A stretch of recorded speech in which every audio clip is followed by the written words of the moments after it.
All right, it is Thursday. I think it's September, must be the 29th, 2020. What I just did here, using a bamboo pen, and I just kind of spontaneously started drawing these bubbles.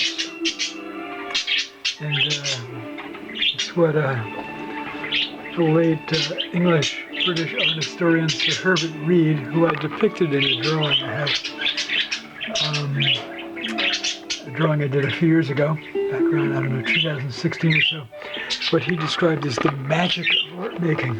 It just kind of happened spontaneously, extemporaneously, if you will, like free will or something, just almost not unconsciously, but and not subconsciously, consciously, but without